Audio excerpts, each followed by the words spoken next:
Any questions? Certainly, I believe there will be questions related to BMI and TD.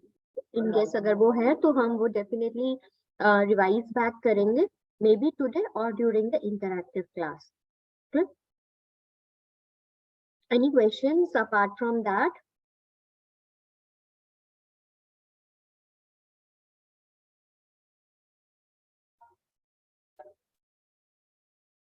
Okay, if we do not have any question, we start with today's topic,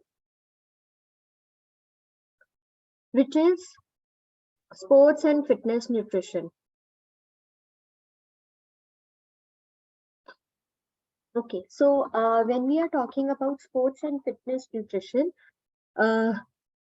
fitness here we are talking about any exercise, any sports activity, any activity that we are doing to keep ourselves fit. And whenever we are doing any activity, nutrition go parallel to that.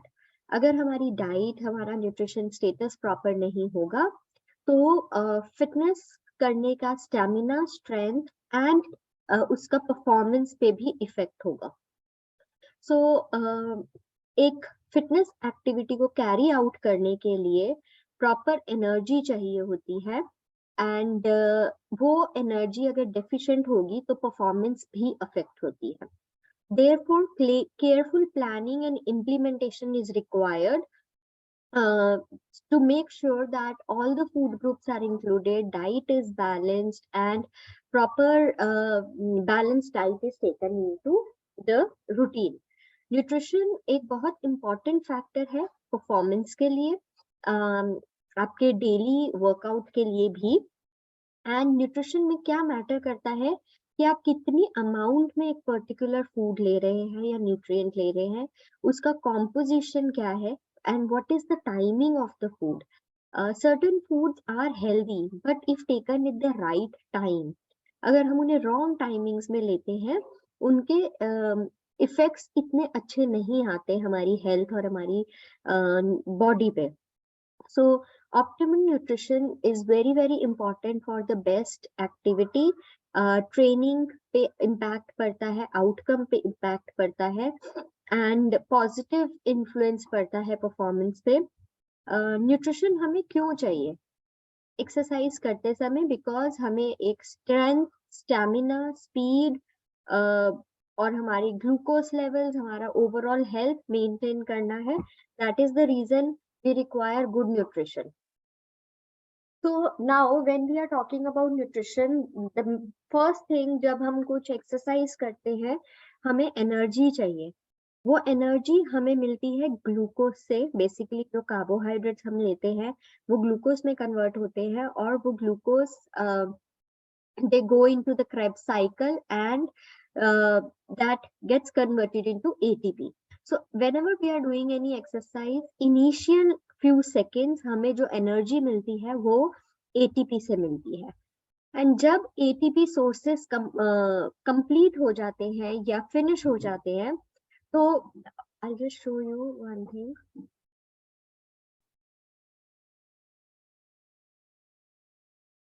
So what happens is हमारी body ATP use करती है and ATP use करने के बाद energy and ADP is given out.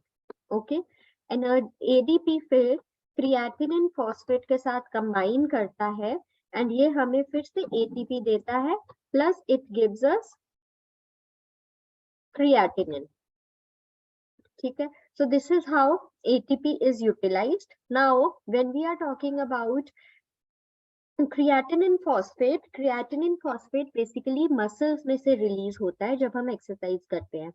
And कभी कभी अगर हम अपना किडनी प्रोफाइल्स चेक करवाते हैं और क्रिएटिनिन लेवल्स हाई आते हैं, there can be many reasons but one reason is over exercising. So उस केस में हमें एक्सरसाइज को थोड़ा सा लिमिट करना होता है. थर्ड सिस्टम जहां से हमें एनर्जी मिलती है during exercise is lactic acid system. जब क्रिएटिनिन फॉस्फेट भी खत्म हो जाता है तब हमारी बॉडी में लैक्टेट प्रोड्यूस होता है. ये ऑक्सीजन की जब ऑक्सीजन प्रेजेंस नहीं होता, मतलब this system does not require oxygen, so ये ऑक्सीजन के एब्सेंस में होता है एंड जब ओवर ज्यादा लैक्टेट प्रोड्यूस होता है तो बॉडी में जब आप इनिशियली एक्सरसाइज करते हो तो पेन्स होती है, लोअर लिम्स में, अपर लिम्स में थोड़ी थोड़ी हल्की हल्की पेन होती है. It is because lactate produce होता है मसल से, and when you rest, when enough oxygen is supplied to the body, ये पेन अपने आप ठीक हो जाती है. फोर्थ सिस्टम जहां से हमें एनर्जी मिलती है is aerobic system, where oxygen is utilized and then oxygen की प्रेजेंस में एटीपीज बनते हैं and energy is given to us. So VO2 max is the maximal rate at which oxygen can be taken up, distributed and used by the body during physical activity. So हमें एक VO2 max, VO2 max is basically कि हमारी body में कितने heart rate पे या कितने level पे ऑक्सीजन लिया जाएगा एंड वो पूरी बॉडी में डिस्ट्रीब्यूट और यूज किया जाएगा ड्यूरिंग फिजिकल एक्टिविटी. ऑब्वियसली जब हम फिजिकल एक्टिविटी करते हैं तो ऑक्सीजन सप्लाई ज्यादा चाहिए होता है बॉडी को, बिकॉज हार्ट रेट और हार्ट कैपेसिटी बढ़ जाती है. तो ऑक्सीजन जब ज्यादा बॉडी को चाहिए होता है उस स्टेज पे फैट्स बर्न होते हैं. So I'll just show you one thing.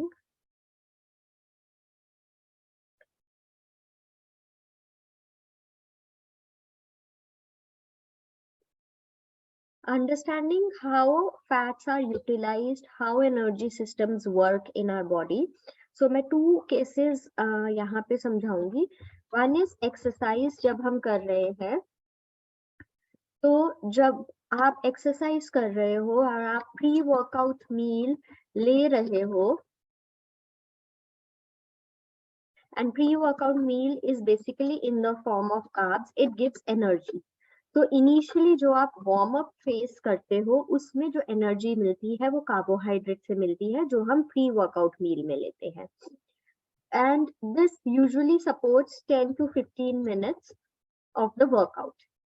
इस ड्यूरेशन में जब आप वर्कआउट करते हो आपका अगर हार्ट रेट इंक्रीज हो जाता है then you will start utilizing. हमें एनर्जी तो चाहिए बिकॉज हमारा total duration of workout let's say for example 1 hour है, उसमें से हमने 10 to 15 मिनट्स वार्म अप कर लिया और जो हमने प्री वर्कआउट मील ली थी वो यूटिलाइज हो गई. उसके बाद now if the heart rate is increased after 15 minutes of workout then fats are utilized and fats give us energy for the workout. This is how we target to lose fat from the body or we do weight loss. Now in an instance where जहां आपने warm up किया 10 to 15 minutes, आपका heart rate does not increase to the level where the fats will start getting utilized. So इस case में body target करती है proteins को, muscles को टारगेट करती है, मसल्स में से प्रोटीन्स टारगेट होते हैं and then muscle loss will happen till the time you will not achieve your desired heart rate, जिस हार्ट रेट पे फैट लूज होना शुरू होता है. ओके सो इसमें टू चीजें बहुत क्लियर हो रही है. One, we have to take pre-workout meal. This is important. Now, if in the second case, अगर हम pre-workout meal नहीं लेते हैं, ठीक है, there is no pre-workout meals, हमें warm up exercise शुरू करनी है. Initially glycogen use होगा for a while. It can be just 2 to 3 minutes. Okay. Stored glycogen is converted into glucose and ये 2 to 3 minutes के लिए हमें energy दे देगा. उसके बाद still our warm up is going and our body needs energy, so immediately proteins will be targeted to the muscles and muscle loss will start happening till the time heart rate increases and it reaches 60% VO2 max, and that is the time जब हमारे fats body में से utilise होते हैं. So this clearly shows कि pre workout मील लेना बहुत ज्यादा इंपॉर्टेंट है. इररिस्पेक्टिव आपको वेट लूज करना है या नहीं करना, आपको अपने मसल हेल्थ अगर सेव करनी है तो प्री वर्कआउट मील लेना जरूरी है. सेकेंड थिंग इज अगर आपका हार्ट रेट इंक्रीज नहीं होता है और आपका टारगेट है वेट लूज करना, you will not be able to lose weight. So for example, two people one is doing a 30-minute both are doing 30 minutes exercise, and एक इंडिविजुअल का heart rate increase हुआ and उन्होंने 30 minutes के end पे fat loss किया, and every single day उनका एक ये रेजिम चल रहा है 30 मिनट्स वर्कआउट का, where they are increasing their heart rate and they are losing weight, okay. और प्रॉबेबली वो मसल ट्रेनिंग कर रहे हैं, वेट लिफ्टिंग कर रहे हैं, जिसमें अगेन हार्ट रेट इंक्रीज होता है। एंड सेकेंड इंडिविजुअल है जो 30 मिनट्स वॉक कर रहे हैं, every day 30 minutes walk कर रहे हैं। So when they will check weight, probably जो 30 minutes walk कर रहे हैं weighing scale में उनका weight कम है, पर जो intense exercise कर रहे हैं उनका weight कम नहीं है। So this indicates जो 30 minutes walk कर रहे हैं और जिन्होंने प्री वर्कआउट मील भी नहीं ली है, उनका मसल या वाटर मास लूज हुआ। That is why the levels are going down, because eventually जब वो वॉक कर रहे हैं उन्हें एनर्जी चाहिए, और वो energy because pre workout meal नहीं है, वो वाटर ब्रेकडाउन से आई है या प्रोटीन ब्रेकडाउन से आई है, बेसिकली प्रोटीन ब्रेकडाउन से।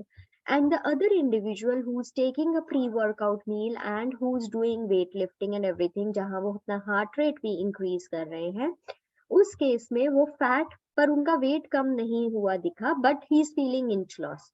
That indicates कि उन्होंने फैट लॉस किया है, at the same time because उन्होंने हैवी वेट लिफ्टिंग किया, उन्होंने मसल मास इंक्रीज किया है। सो वेइंग स्केल पे नंबर्स हमें सब कुछ नहीं क्लियरली बता सकते, as long as we know about the body composition also. Okay, so coming back to energy system, VO2 max basically is when your heart rate increase. अब हर एक कोई VO2 max नहीं कैलकुलेट कर सकता, हर एक के पास स्मार्ट वॉचेस या these watches are not there, or stuff body composition analyzers are not there. So the simple thing is heart rate जब increase होती है, beats per minute increase होती है, usually अगर आपका resting heart rate 50 or या 60 है and it increases above 110, that is then it is named as heart rate has increased. and अगर आपका बीट्स पर मिनट यूजुअली 70 या 75 आती हैं पर मिनट, और वो इंक्रीज होके 120 130 हो गई है, that means your heart rate has increased and you are in the fat burning zone. Okay, so different energy systems that are used are ATP initially use होता है, creatinine phosphate initial exercise and ends में use होता है, anaerobic glycolysis which is used for a very short time of exercise जहां oxygen की supply नहीं होती, aerobic glycolysis where carbohydrates are utilized, अगर कार्बोहाइड्रेट्स की इनसफिशिएंसी होती है तो प्रोटीन्स एरोबिकली यूज होते हैं, और जब एक 60% VO2 मैक्स तक हार्ट रेट पहुंचती है तो फैट्स यूज होते हैं। So basically the fuels that the body is using during exercise are glucose, glycogen, fatty acids and triglycerides. So what is the role of macronutrients? Macronutrients में basically carbohydrates, proteins and fats. Carbohydrate हमारा main fuel है जो हमें energy देता है। Now 60-70% of diet should come from carbohydrates. What does this percentage means? Now for example, we are taking a diet of 2000 kilocalories, ठीक है, हमारा total daily energy expenditure 2000 kilocalories आया। Now this 2000 kilocalories have to be divided into 3 parts. One is carbohydrate, one is protein and one is fat, which means हमारी जो ये 2000 kilocalories है, हमें कुछ certain amount of calories carbohydrate से मिलनी चाहिए, कुछ प्रोटीन से और कुछ फैट से, जिसका टोटल परसेंट 100% होगा। ओके, फॉर एग्जाम्पल अगर हम कार्बोहाइड्रेट ले रहे हैं 50%, हम प्रोटीन्स ले रहे हैं 20% एंड हम फैट्स ले रहे हैं 30%. So this is how the percentage is taken. Usually हम कार्बोहाइड्रेट 45 to 70% की रेंज में अकॉर्डिंग टू द कंडीशन लेते हैं। प्रोटीन्स हम 10 to 20% ही लेते हैं, बहुत रेयर केसेस में 22 या 25% तक लेते हैं। And fats we never go above 30%. It can be lower than 30% but not above 30%. Okay, so when we are talking about the percentage, जब हम स्पोर्ट्स न्यूट्रिशन की डाइट बना रहे हैं, we take 60 to 70% carbs, around 10 to 15% of proteins and the remaining fats. Carbohydrates हम simple और complex form में भी ले सकते हैं। Now what do we mean by simple and complex carbohydrate? When we are talking about simple carbs,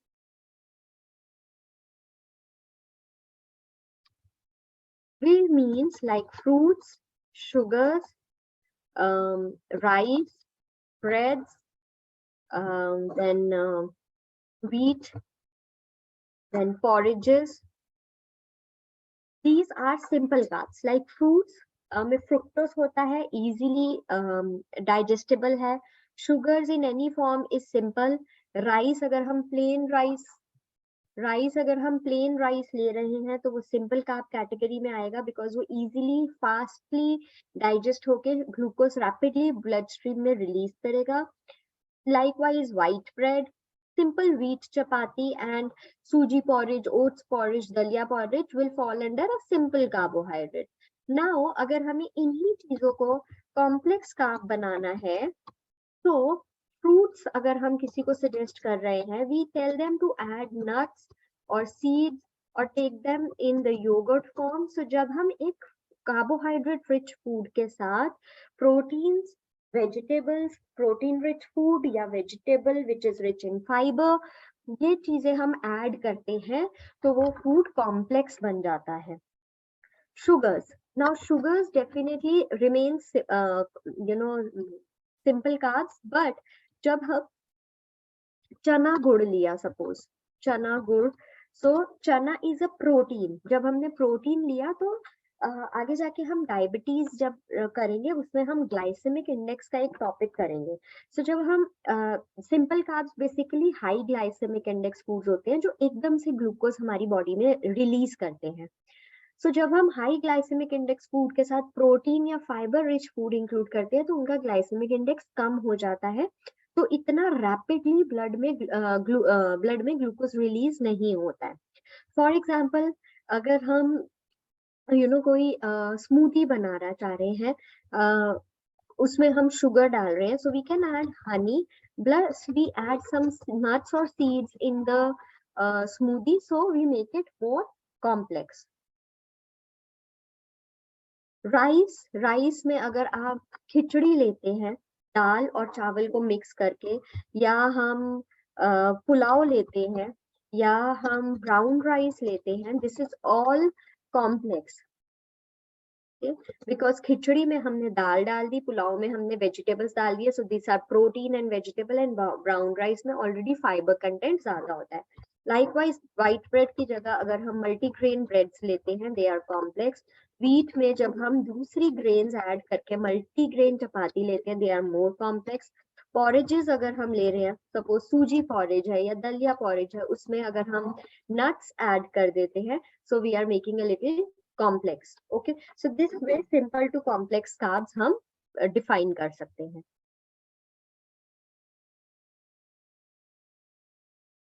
Second is proteins. Proteins basically, as I told you, 10 to 15% हमारी diet में होते हैं। स्पेसिफिकली एक एक्सरसाइज पर्सन या sports person की diet में proteins break होते हैं अमाइनो एसिड में, एंड देन ये अमाइनो एसिड मसल्स को बिल्ड करने में या रिकवरी में, बिकॉज एक्सरसाइज के टाइम मसल्स बहुत यूज होती है, वेयर एंड टेयर होता है, and that is how proteins are utilized to recover the muscle health. So अगर हमारी डाइट में इनफ कार्बोहाइड्रेट्स होंगे तो प्रोटीन्स अपना काम मसल मेंटेनेंस, मसल गेन का अच्छे से होगा। बट अगर हमारी डाइट में कार्बोहाइड्रेट्स कम होंगे, so proteins have to be utilised for giving energy, and then muscle building will not take place. Fat is always not a bad thing. There are good fats, there are bad fats. Do we know what is the difference between good fats and bad fats?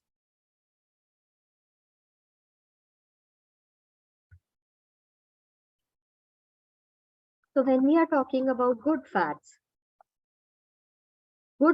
come from desi ghee, coconut oil,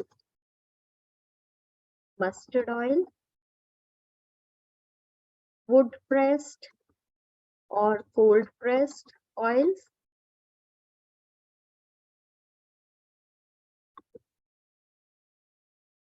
then nuts, जैसे जो fats आते हैं, seeds, eggs, non-veg foods, except red meats, like this it will include chicken, fish, basically chicken and all the seafood. Okay, so this is basically I primarily these are the good fats versus जब हम bad fats के बारे में बात करते हैं, so bad fats में आते हैं refined oils जो हमारी markets में मिलते हैं, then processed oils, डालडा, वनस्पति, ये सब या बटर जो मार्केट में मिलते हैं, margarines, mayonnaise, then we have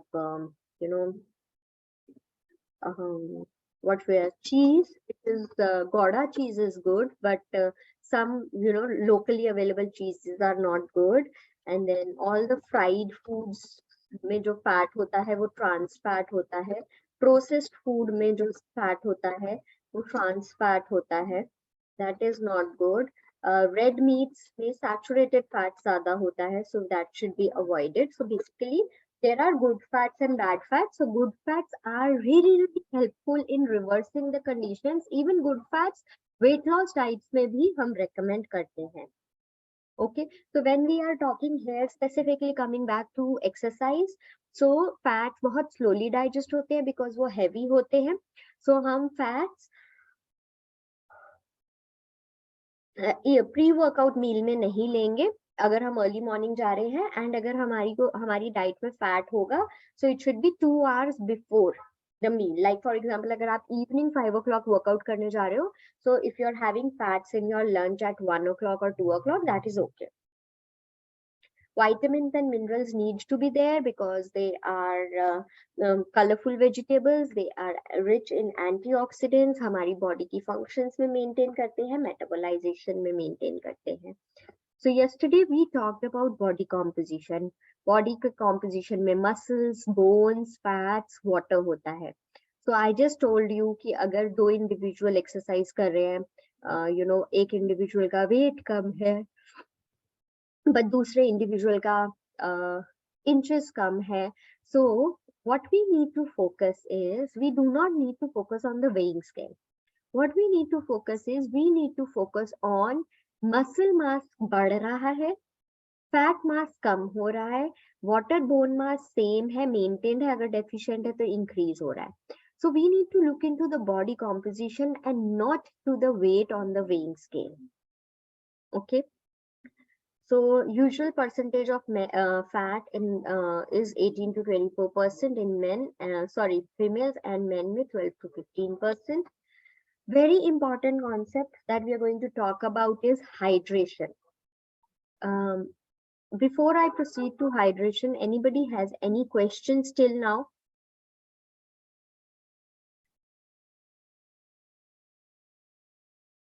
Yes, Anika, please ask your question.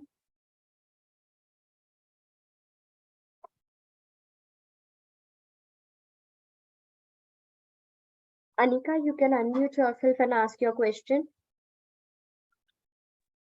Ma'am cold pressed oil और वुड प्रेस्ड ऑयल कौन सा होता है ma'am?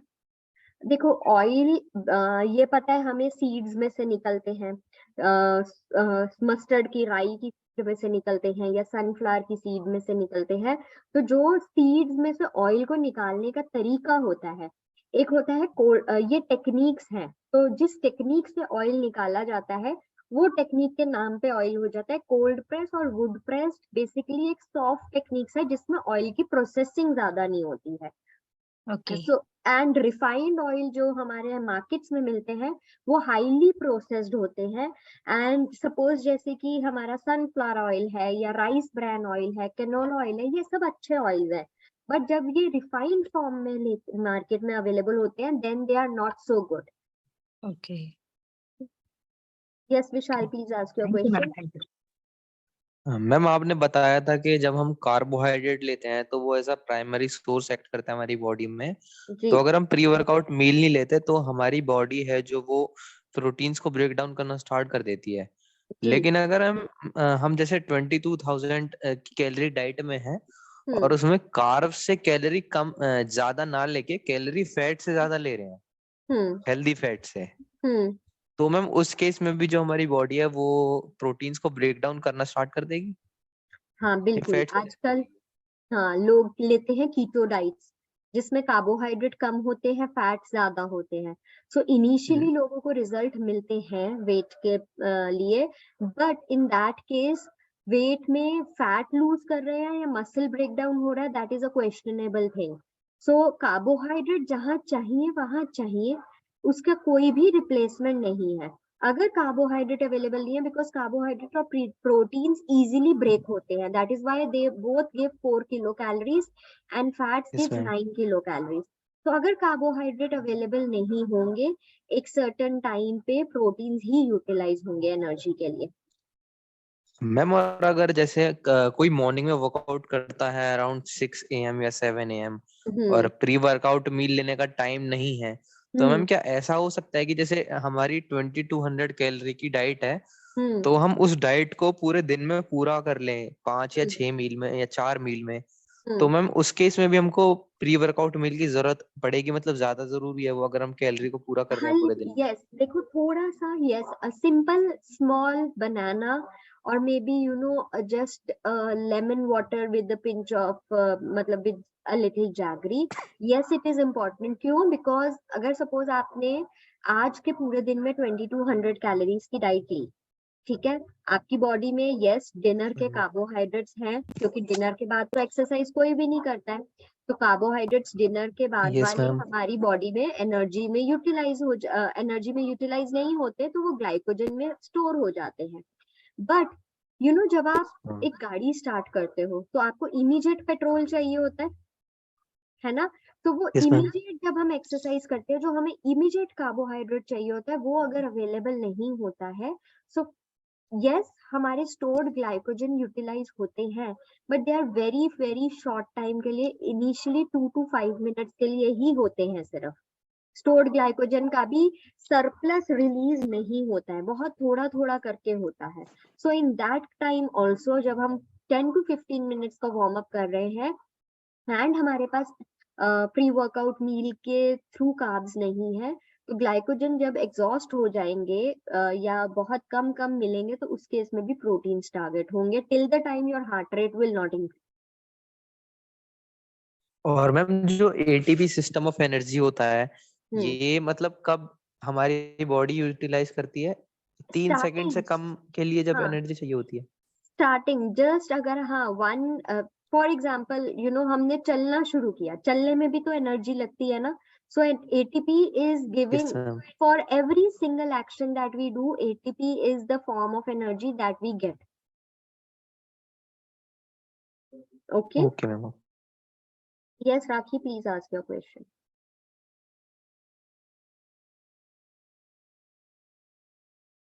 Rakhi, please ask your question.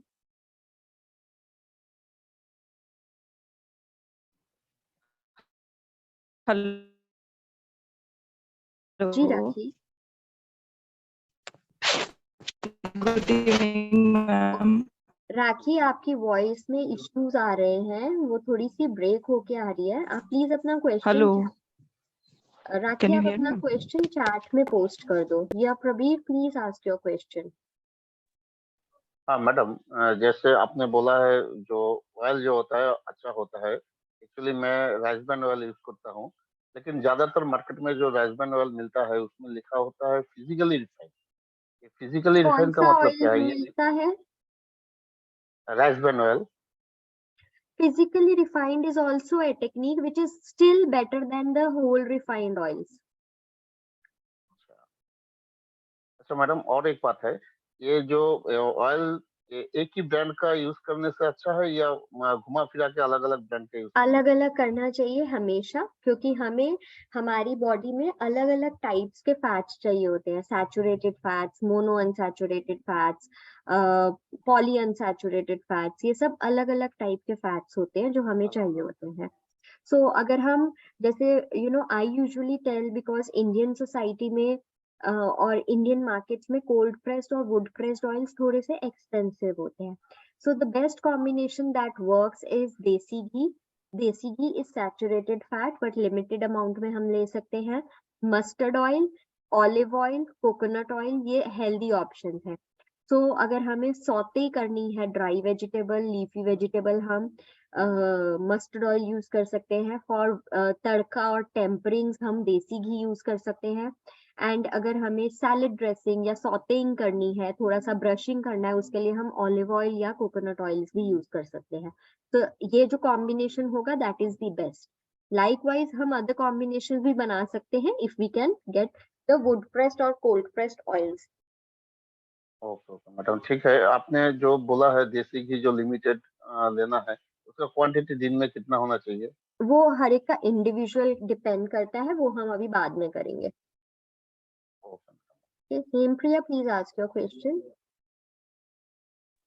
या hello ma'am, good Yes, afternoon. Himpriya, good afternoon. Ma'am, मेरा question है कि अभी आपने बोला प्रोसेस ऑयल या रिफाइनरी ऑयल होता है, मार्केट में अभी वही अवेलेबल है, बट अगर हम वो घाने का तेल बोलते हैं ना, वो Yes, हमने अगर लिया जिसमें वो वुडन के ऊपर पूरा करते हैं that विदाउट is अपना wood pressed oil only.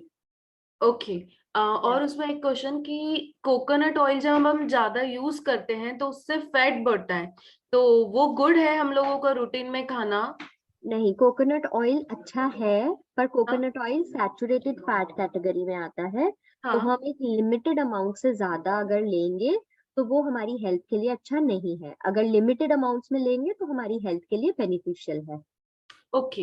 And one question है और मैम, जो आपने बोला प्री मील एक्सरसाइज के पहले प्री मील डाइट, सो अगर हम लोग योगा या लाइट एक्सरसाइज कर रहे हैं जिससे हमारा हार्ट बीट बहुत ज्यादा इंक्रीज नहीं हो रहा है, तो उसमें रिक्वायरमेंट है प्री मील? नहीं, फिर लेने की रिक्वायरमेंट नहीं है।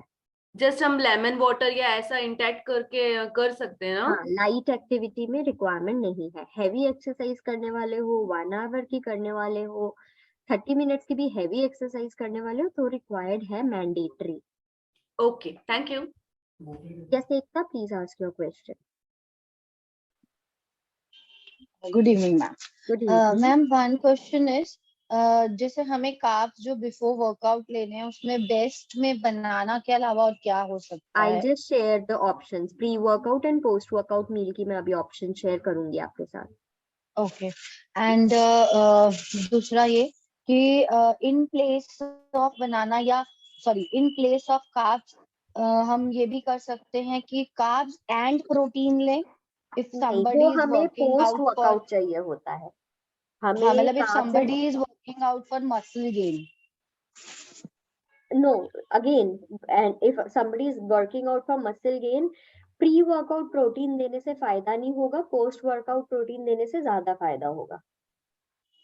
Okay. And post workout proteins में प्रोटीन पाउडर ही ले या एनीथिंग अपना again I will be vegetarian? Sharing the options, post workout meals की ऑप्शंस अभी मैं शेयर करूंगी। ओके। एंड ऑयल्स में जैसे आपने बताया cold press and wood pressed oil are good, तो उनको हम कोई भी अपनी ट्रेडिशनल कुकिंग्स में यूज कर सकते हैं? जी बिल्कुल। उसमें मतलब कोई वो प्रॉब्लम नहीं है ना? नहीं नहीं, मीन्स फ्राइंग एंड ऑयल में भी? हाँ हाँ बिल्कुल यूज कर सकते हैं। Okay. Yes Sonali, please ask your question. अगर कार्बोहाइड्रेट्स हम ज्यादा लेते हैं मील में प्रोटीन और फैट से भी, तो क्या ये वेट गेन करवाएगा? नो, बेसिकली कार्बोहाइड्रेट अगर हम ज्यादा लेते हैं, अगर हमारी एक्टिविटी ज्यादा नहीं है तो yes, excess carbohydrates are responsible for weight gain. So for example, अगर हम कार्बोहाइड्रेट ले रहे हैं अराउंड 60 to 70%, बट हमारी फिजिकल एक्टिविटी, फिजिकल एक्सरसाइज कुछ भी नहीं है, तो yes, in that case हमारा weight gain हो सकता है.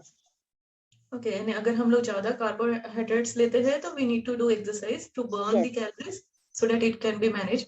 One Yes. मोर क्वेश्चन कि इन जनरल जैसे मतलब कोई मॉडरेट एक्सरसाइज करता है like Zumba aerobics, for them क्या परसेंटेज होना चाहिए मैक्रोन्यूट्रिएंट्स का on daily basis for to lose weight? It should be 60% carbohydrates, 15% proteins, and 25% fats. Protein we are keeping very less. It will help to lose weight. No. So what happens is जब आप एक intense Zumba exercise कर रहे हो, you need carbohydrates. Now, if you are going to calculate 15% proteins, they are not going to be less. सुनने में 15 value कम लग रही है as compared to carbohydrates and fat, but जब हम proteins requirements लेते हैं तो 15% is not less, and we have just studied अगर हमारी डाइट में appropriate carbohydrates होंगे तो जो प्रोटीन्स हैं वो अपना काम करेंगे. अगर हम कार्बोहाइड्रेट्स कम लेंगे और प्रोटीन ज्यादा लेंगे तो प्रोटीन्स कार्बोहाइड्रेट का काम करने लग जाएंगे, तो as such it is not going to be going to benefit the body. So yes, ये जो concept है ना सोनाली and everybody, ये थोड़ा सा सबको समझने में टाइम लगता है because हमारा mindset है high protein diet चाहिए. So you know people have this mindset high protein मतलब प्रोटीन का परसेंटेज बहुत ज्यादा हो जाना चाहिए. It is not like that. जब हम practically अभी डाइट प्लान करेंगे, meeting a 70 gram protein is also very difficult, and 70 gram is a high protein diet. Okay, so अगर हम 15% से 20% या 25% लेते हैं, we cannot meet it easily with the diet, especially vegetarian diet अगर हो, we have to then rely on supplements. But it is said like 1 gram is needed for 1 kg. अगर किसी का 50 kg है तो मतलब he or she need 50 grams of protein in per day. Yes. तो ये जो 15% है ये 3 मील में डिवाइड करके 15 15 15 ऐसे करके वो 50 ग्राम कंप्लीट करेगा. If suppose someone has 50 kg of weight. If suppose somebody has 50 kg of weight और उनकी activity normal है, then they are needing 1 gram protein per kg body weight. So it is 50 gram protein. So 50 gram has to be supplied in the entire day's diet. Okay, entire day diet. Okay, so we are going to do this. That is what I told you कि हमें macronutrient distribution अभी करनी है. So we will do this. Okay, thank you. Most welcome. Yes, Hema, please ask your question. Good evening, ma'am. Good evening. Ma'am, which oil is good for deep frying? We can use mustard oil also for deep frying. Okay, ma'am. And my next question is, ma'am, अगर कोई fatty person है और normally resting condition में उसका heart rate 120 है, तो ma'am उसको अपना weight loss करने के लिए walk करना चाहिए या exercise करना चाहिए जिससे उसका heart rate और ना बढ़े? Walk करनी चाहिए because heart rate of 120 at resting stage is very high. Okay, ma'am. Thank you so much, ma'am. Most welcome. Yes, Monica, please ask your question. Hello. Yes, ma'am. Monica. I want to ask whether sunflower oil or groundnut oil that we use in cooking is good, unfiltered, not filtered. Is it good for cooking vegetables and all that? Yes. Is that okay, Monica? Yeah, that was the confusion. कि groundnut oil is good or sunflower oil is good. Both. अच्छा, आप मुझसे पूछ रहे हो, मुझे लगा आप कह रहे हो दोनों. Sunflower is better and then groundnut. Okay, and what about the rice bran oil, ma'am? Rice bran is also good. I just told you rice bran, canola oil, these are good. Because we don't use coconut oil as we stays in Maharashtra, no? We not in use of coconut oil. But it is available. Yeah, it is available, but not in practice, ma'am, here. Yes. Yes, the oils that you have mentioned, they are good, provided they are not highly refined oils. Yeah. Okay. Yes, Rakhi, please ask your question.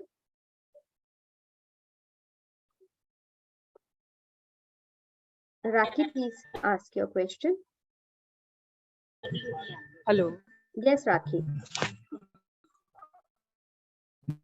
Hello. Yes, Rakhi, please ask.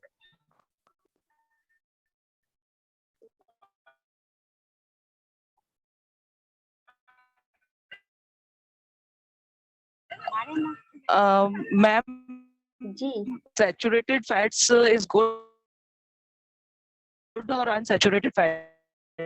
saturated fats are bad. They are good in very Saturated. less quantities अगर हम लेते हैं तो. Hello. Rakhi, saturated fats are not good. They are good only if taken in the limited amounts. Rakhi को internet issues है. Okay. Coming on to our Swati, I'll just come back to you. Coming to the hydration, water requirement, water intake is very, very important during the exercise. Because अगर किसी की water requirements कम होती है, they face strength, stamina issues, they face dehydration, heat strokes, coma, and extreme conditions में deaths. So water loss होता है हमारी body से urine, sweat, respiration, perspiration में. So it is very clear that water has to be taken in good quantities. Fluid consumption 3 stages में हम calculate करते हैं जब हम exercise करते हैं. One is during, before exercise, during exercise, after exercise. Before exercise अगर हम ऑब्वियसली अर्ली मॉर्निंग जा रहे हैं तो 30 मिनट्स पहले हम एटलीस्ट 1 और 2 ग्लासेस पानी के लेंगे. बट अगर हम any time during the day जा रहे हैं 2 hours before we should be taking at least 2 glasses of water. Then अगर हमारी एक्सरसाइज 1 hour जितनी है, सो 1 hour एक्सरसाइज में 125 to 200 ml ऑफ वाटर हम लेंगे, सिप सिप थोड़ा थोड़ा करके पूरे 1 hour में. और अगर हमारी एक्सरसाइज 1 hour से ज्यादा है तो हम उसमें थोड़ा सा कुछ सिंपल कार्बोहाइड्रेट सोर्स ऐड कर देंगे. It can be lemon sugar, it can be jaggery, it can be glucose, Glucon D, something like that. And then after exercise हम वेट चेक करेंगे एक्सरसाइज करने से पहले और एक्सरसाइज करने के बाद. जो भी वेट लॉस हुआ होगा ड्यूरिंग द एक्सरसाइज हमें उतना ग्राम वेट लेना है. Okay. So, for example, if somebody is doing 1 hour of exercise at 5 o'clock in the evening, so that person should take 3 o'clock, that person should take at least 2 glasses of water. Then, during exercise, अगर वो 1 hour की है तो उन्हें 200 ml पानी थोड़े थोड़े sips करके लेना है. और अगर आफ्टर एक्सरसाइज इफ दे से एंड फाइंड आउट कि उन्होंने 550 grams वेट लूज किया है, so after exercise with in 1 hour of finishing exercise उन्हें 550 ml वाटर लेना है. सो अगर हम टैबुलेट करेंगे टोटल डेली वाटर रिक्वायरमेंट में 400 plus 200 plus 550, सो 1150 ml वाटर इंक्रीज हो जाएगा हमारा टोटल डेली वाटर intake में, and it has to be taken in 3 different steps.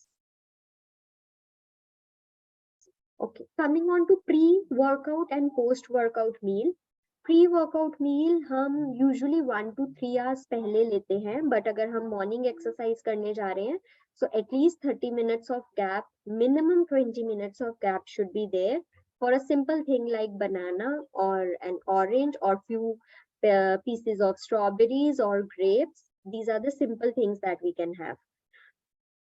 Complex, very heavy food, bulky food, gaseous food, ये सब हमें avoid करना चाहिए exercise से पहले.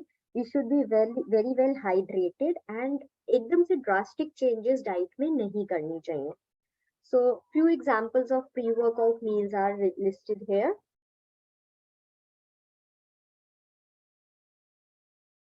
Coming on to post workout meal. Post workout जब हम एक्सरसाइज खत्म कर देते हैं हमारी बॉडी को मेजरली 2 चीजों की जरूरत होती है. One is carbohydrate and other is proteins. So after exercise we try and prefer to take a combination carbohydrate and protein combination in the meal. post exercise meal हमें basically जैसे multigrain bread with peanut butter, that is a great post workout meal, or maybe boiled eggs with a toast. So these are few options that can be taken as a post workout meal. So these are few options that are written for post workout meals.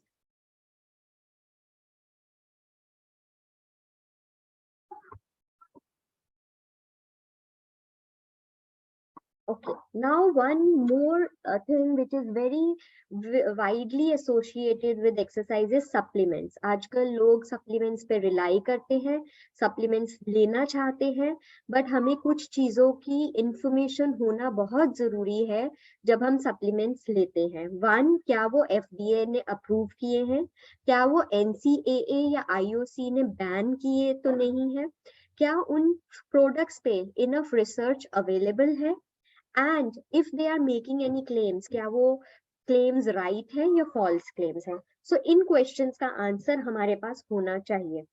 If the word natural appears on the bottle, it does not mean कि उसमें सब कुछ natural है. It may have some chemical derivatives also. The widely used supplements by the exercisers are, first is whey protein powders. Milk में there are two kinds of proteins, whey and casein. Whey protein जो है वो easily digestible होता है, उसमें all the 9 essential amino acids are there. Lactose intolerant people भी इसे digest कर लेते हैं. वे प्रोटीन टू टाइप्स के आते हैं, whey isolate and whey concentrate. Whey isolate is basically taken by people who wants to lose weight and whey concentrate is taken by people who wants to gain wait.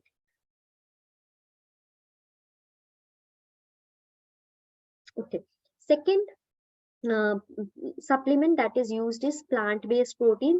They are same as, their composition is same as whey proteins. They also have all the 9 essential amino acids, light to digest, lactose intolerant उनको digest कर सकते हैं. Basically ये 100% vegan होते हैं and they can be taken.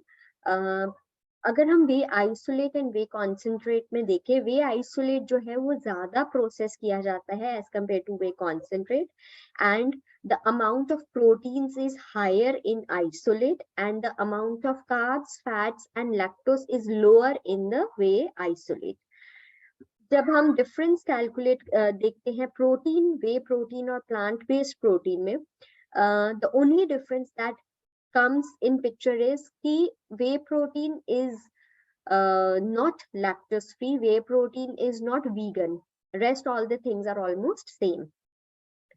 Then there are certain pre-workout powders which are taken by exercisers, जैसे कि caffeine लिया जाता है, और ये pre-workout powders basically energy, metabolism, alertness, mood, concentration, इन सारी चीजों को enhance करने के लिए लिया जाता है. Caffeine is taken to increase alertness and energy levels. Beta alanine, nitrosamine, L-citrulline, ये basically non-essential amino acid है जिसे लिया जाता है again to boost the energy levels, focus, concentration, blood flow. And stearin एक natural compound है जिसे mood and concentration levels को improve करने के लिए लिया जाता है. L-carnitine basically 2 अमाइनो एसिड से डिराइव किया जाता है, methionine and lysine. L-carnitine fatty acid transportation में हेल्प करते हैं, thus they help to lose weight, they help to maintain blood pressure during exercise, improves brain function, stamina, exercise recovery and muscle soreness को decrease करते हैं. Branch chain amino acids में 3 amino acids होते हैं, leucine, isoleucine and valine in the ratio of 2:1:1. ये basically post workout लिया जाता है स्ट्रेंथ रीगेन करने के लिए, मसल रिकवरी के लिए और एनर्जी को बूस्ट करने के लिए. Creatine levels basically 2 amino acid से डिराइव होती हैं, ग्लाइसिन एंड आर्जिनिन. जब हम क्रिएटिन सप्लीमेंट लेते हैं तो हमारा फॉस्फोक्रिएटिन लेवल इंक्रीज हो जाता है, which when combined with ADP it releases good amount of energy in the form of ATP, which we just read in the beginning of the class. So this creatine is taken usually during heavy training जहां हमें एकदम से high energy चाहिए होती है. So proteins availability should be depending on अगर हम exercise कैसी कर रहे हैं, 0.75 ग्राम्स. अगर हम 1 आवर से ज्यादा की एक्सरसाइज कर रहे हैं तो 1 to 1.2 grams. If we are doing around 2 hours of exercise, then 1.4 grams, and if we are doing 3 to 4 hours of exercise, then 1.7 grams. This is basically a research or a consolidated data market survey which has found the kind of supplements people take according to their gender and according to their exercise levels. Now, yes, certainly there are contraindications to using supplement. One, उनमें sugar और chemical derivatives या toxic substances होते हैं. Second, false claims भी कभी-कभी किए जाते हैं जो लोगों को misguide कर देते हैं. Third, उनके हाई डोसेज या साइड इफेक्ट्स के बारे में डेटा अवेलेबल नहीं है. एंड कुछ लोगों को अगर कुछ एलर्जीज होती हैं तो कभी-कभी डाइजेस्टिव डिस्ट्रेस भी हो जाता है. नाउ फॉर एग्जांपल, अगर एक इंडिविजुअल को 46 ग्राम्स या 56 ग्राम्स प्रोटीन का टारगेट मीट करना है, so one egg is giving 6 grams protein or approximately 7 grams protein.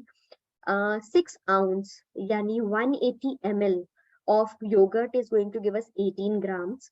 Nuts are going to give us 4 to 7 grams of proteins, and milk, 1 cup, which is around 150 ml to 200 ml, is going to give 8 grams, and around 60 grams of chicken is going to give us 14 grams of proteins.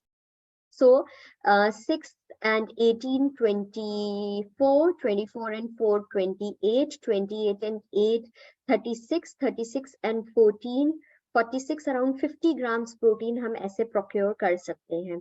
Now if problem comes when a person is vegetarian, उस case में हमें milk, milk products, pulses, सत्तू, ये सब चीजें green leafy vegetables include करने होते हैं. That was all about today's topic on sports nutrition. I'll just take your questions. Yes, Hansraj, please ask your question. जी ma'am, good evening ma'am. Good evening. हाँ, मेरे पास 56 kg वजन है उनका. और उनको क्या है कि वीकनेस ज्यादा आती है, तो उनको कितना प्रोटीन मात्रा में देना चाहिए? 56 वेट है. जी हाँ. उनकी और एक्सरसाइज एक्टिविटी करते हैं कैसी है? तब भी मतलब वीकनेस आती है ना. एक्सरसाइज कितनी करते हैं? कैसी एक्सरसाइज करते हैं? एक्सरसाइज जैसे योगा करते हैं ना मैम.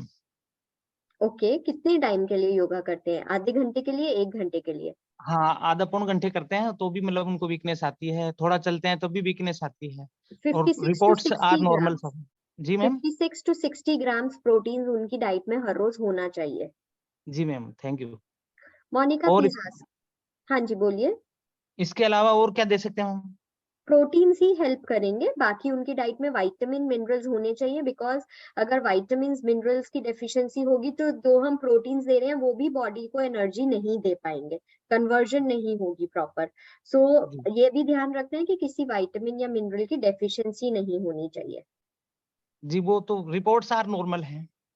ठीक है. जैसे हाँ, आर फैक्टर वगैरह, सीआरपी है, क्रेटिनिन है, सब वैसे नॉर्मल है. कैल्शियम भी ठीक है. जी ma'am, thank you. Monica please ask your question. Ma'am, अगर वे प्रोटीन हम लोग रेगुलर लेते हैं तो उसका कोई किडनी पे इफेक्ट होता है क्या? अगर हमारी रिक्वायरमेंट है 80 grams protein in a day, हम अगर वे प्रोटीन ओवरडू कर रहे हैं, ऑब्वियसली हमें कुछ प्रोटीन अपनी डाइट से भी मिलता है. सो यूजुअली प्रॉब्लम क्या होती है, लोग ये देखते हैं कि ट्रेनर्स, जिम इंस्ट्रक्टर्स, बिकॉज वो इतने ज्यादा, उन्होंने 1-1, 2-2 महीने के सर्टिफिकेशन कोर्स किए होते हैं, वो बता देते हैं जी आपको इतना प्रोटीन चाहिए और आपको इतने स्कूप्स वे प्रोटीन के हर रोज लेने हैं. वो ये नहीं बता पाते कि डाइट से भी तो प्रोटीन मिलेगा.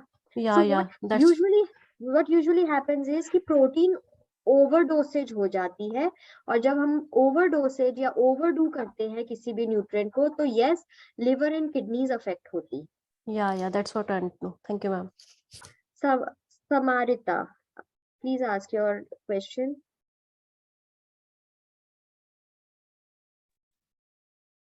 Yes ma'am. Yes. ये sugar is very bad. Sugar to poison है.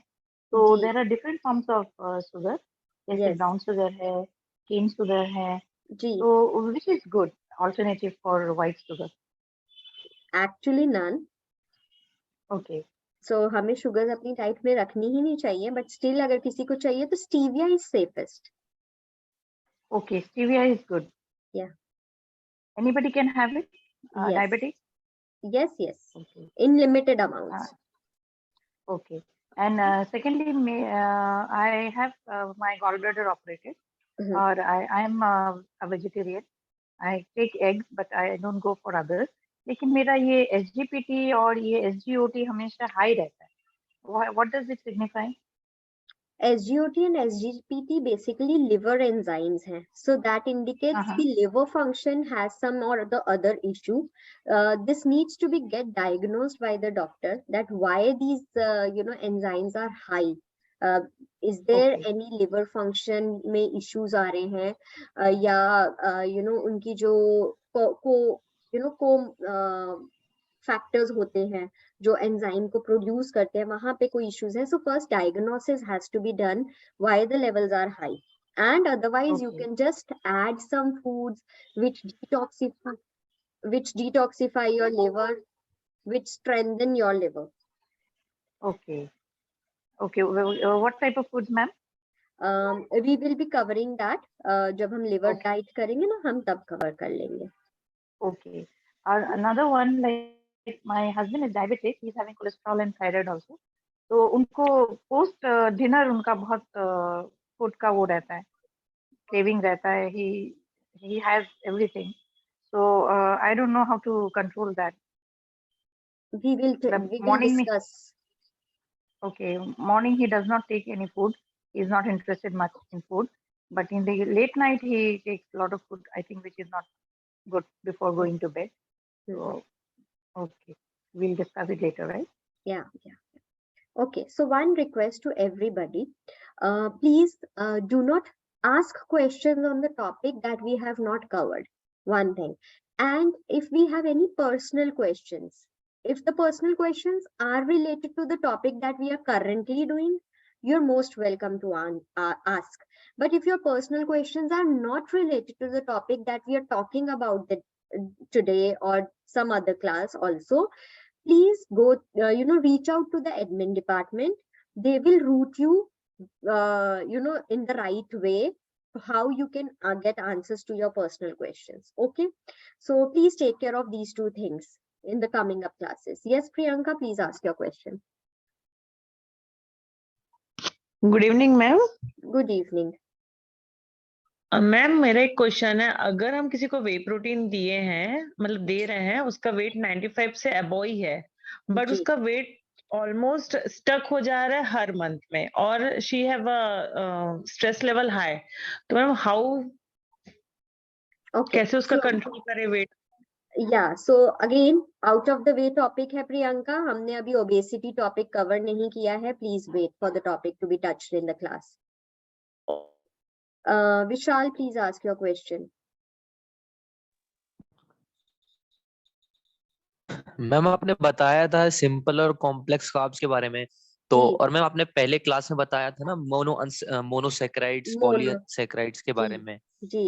तो मैम मैं ये पूछना चाह रहा था कि जो सिंपल कार्बोहाइड्रेट्स होते हैं उसमें ऐसा ये शुगर का मॉलिक्यूल, इस जैसे आपने बताया था ना कि मोनोसैकेराइड्स में, डाइसैकेराइड्स में शुगर का एक मॉलिक्यूल होता है, इनमें दो होते हैं, ऐसा कुछ बताया था आपने.